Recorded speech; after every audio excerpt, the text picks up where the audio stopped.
I don't know if I have excess. Awesome, thanks.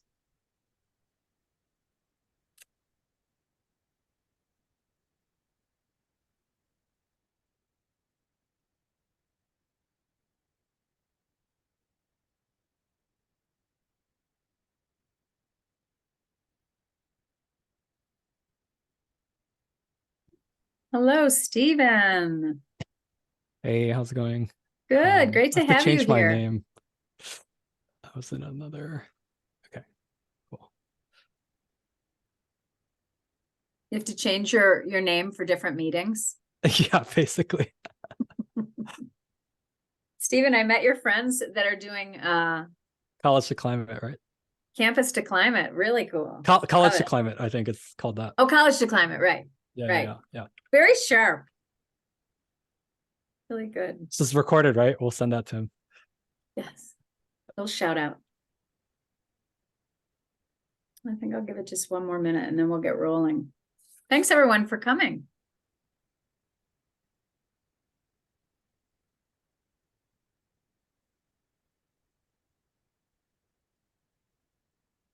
In fact, Cole, did we get you from the college to climate list? That's me. I heard I think it was Casey sent out a channel wide announcement. He's like, you have to attend the Zoom event. So I was like, I'll be there. All right, if I have to. Okay, I'm going to get things rolling. Welcome, everyone. Tonight's session is being recorded, and it's really great to have you all here. My name is Sally Phelps, and I'm the Director of External Programs and Partnerships here at Olin. Very excited to bring you the final segment in our series, Alumni Perspectives in Sustainability. Tonight's session is called The Bits and Bolts of Batteries. Like to just say hello to one of our guests tonight. Stephen Zhang is the person who helped me brainstorm this 4-part series. And Stephen runs the Climate Tech List, which is the world's most comprehensive climate tech job board. 30,000 job openings daily from over 1,000 companies. He also runs the Boston Climate Tech Events newsletter with over 1,300 subscribers. Stephen is currently working on a climate tech data company. He is another of our alumni. And Stephen, it's great to have you here. And Yeah, now thanks for hosting. I'm sorry, go ahead. Oh, I just said thank you. Yeah. And now I'm very pleased to introduce our guests for tonight's Learning Lab, 2 alumni who are working at Form Energy, which is a Greentown Labs started company.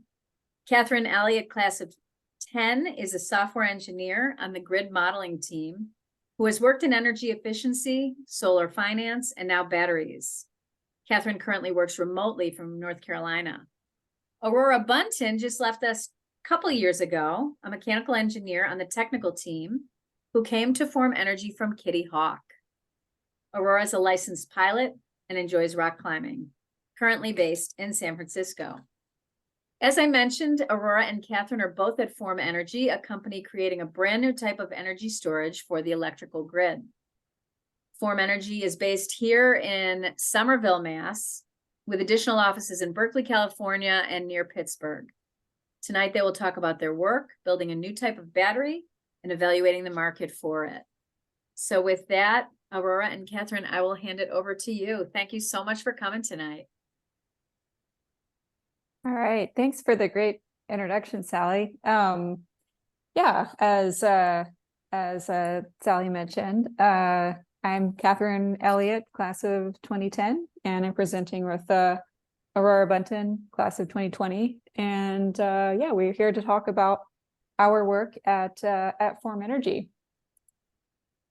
Just to give you a little bit of an overview of what we're going to talk about, I'm going to do some brief intros.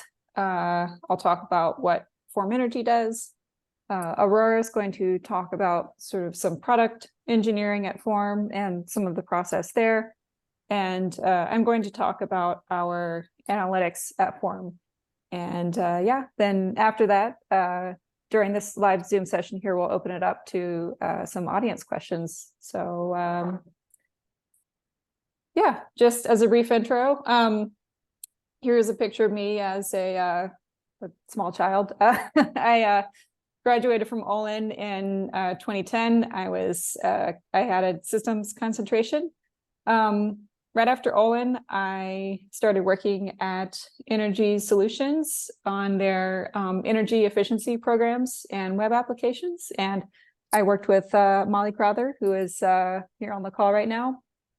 And after Energy Solutions, I worked at a solar startup called KWH Analytics, doing both web and data engineering work related to their solar insurance practice. They were and still are insuring large solar systems.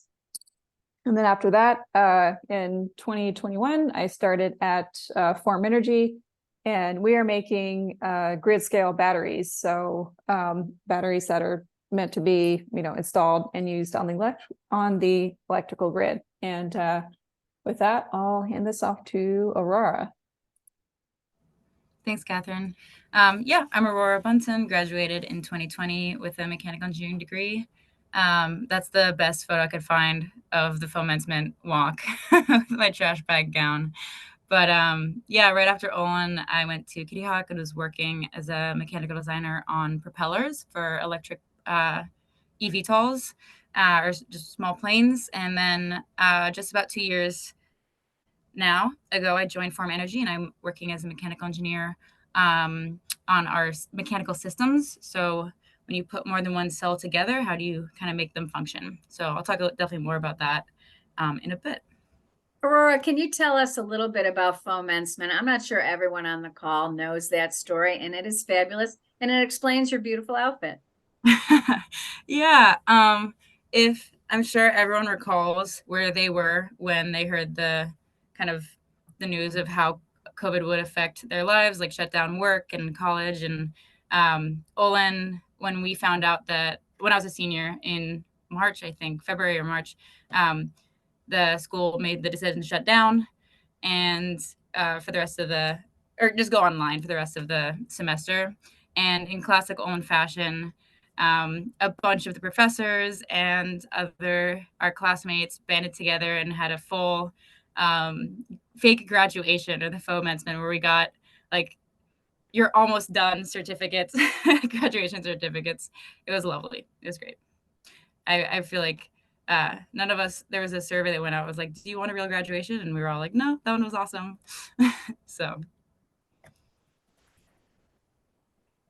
All right. Yeah, I love hearing the fomentsment story. All right. So I'm going to talk a little bit about higher level, what Form Energy does.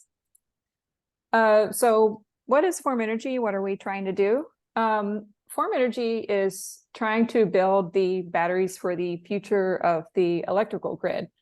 And we are trying to build a battery that can economically discharge at rated power for over 100 hours, which is most battery storage technologies can only discharge for around 2 to 4 hours at rated power. Our currently selected technology is using an iron air chemistry that basically rests and unrests the iron in a very controlled manner. And Aurora is going to give some more details on that a bit later. But this is a rendering of what a future deployed system is going to look like. So why did Form Energy get started? For many years, even before Form Energy started, there have been multiple academic studies saying that as more renewables come onto the grid in the future, there's going to be a huge need for more energy storage, and particularly long duration storage. So long duration storage is usually defined as being anywhere from 6 to 12 hours. So at Form Energy, we prefer to use the term multi-day storage, refer to our 100-hour battery. Form Energy was not really started just because, we wanted to build an iron battery in particular. The end goal was really to meet this upcoming need for multi-day storage. And early on in the company's history, a few different technologies were trialed out, and eventually the company settled on the iron-air chemistry.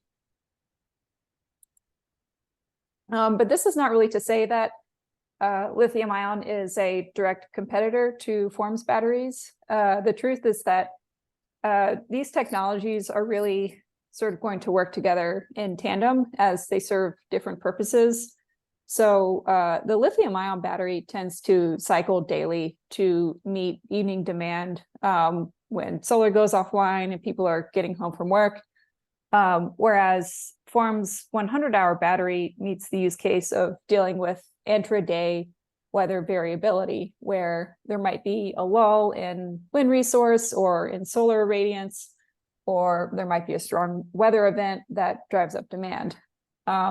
So when we run our models and seek out the most cost-effective, reliable portfolio, we usually see that the optimal portfolio is not just all short duration or all long duration, but it's really a mix of both types of batteries. And the reason that Form Energy settled on the iron-air chemistry really just came down to cost. Iron is very cheap. It's very abundant in the Earth's crust, and there's a huge supply chain for it.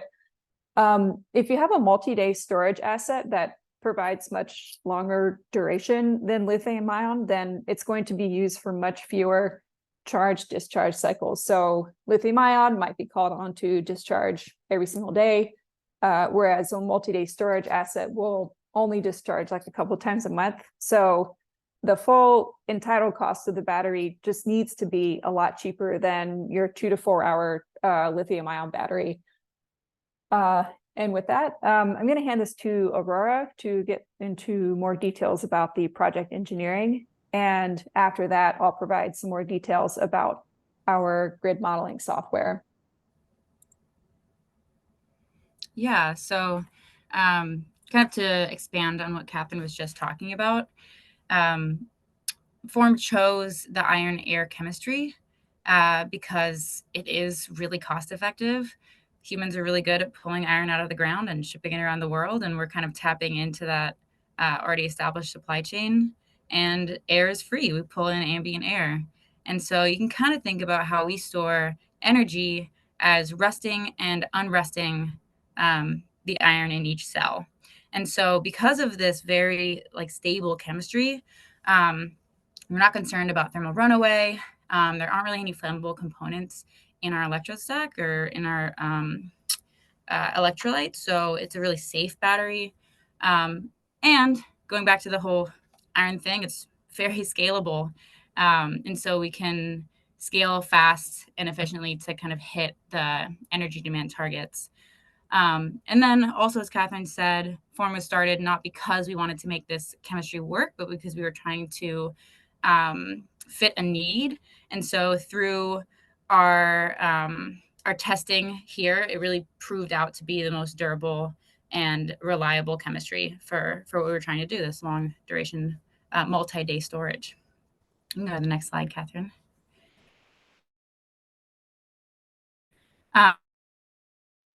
So yeah, I'm going to talk a little bit more about how do we actually make this thing into a product and out into the world. You know, next slide. So we've kind of talked a little bit about kind of some of the building blocks. We have an iron anode, we have our air electrodes, and then we have the electrolyte in the cell. And then zooming out from one cell, we have all of our balance of systems. We have water distribution, HVAC, air handling components, and all the electrical systems. And I'm going to talk a little bit more about this because I'm actually on the mechanical systems team. And so this is some of the stuff that I work on. If you want to go next, Catherine. So what are our building blocks? As we were mentioning, there's the cell itself. These things are pretty massive, pretty large in comparison to batteries you may have used before. And then we go ahead and we package a bunch of these cells together into our serviceable unit, our smallest building block, which is the module. And then we put a bunch of those modules into an enclosure, which is, the shipping container size that can get sent all over the world. And then you plug all those in together to form a power block. And a bunch of power blocks together form our total system. And so this is what like the commercial intent is. This is what cities or utilities would buy. And you give them a number of power blocks to fit their particular need. Catherine? You know what, Aurora, I'm going to stop you. And Catherine, I really apologize for this, but a lot of people did not have the right link. And since we're only about 10 minutes in, can I ask to start over? And I really, I apologize for that. Huge apology. But we just had a bunch more people join us in like the last 5 minutes. Sure, no worries. Sorry. I just feel like this is such good stuff and it's important to get the context up front. Do we No want worries. to do we want to stop and restart the recording so we have like a clean recording that doesn't have the extra 10 minutes? Great idea. Thank you. Okay. And again, my apologies.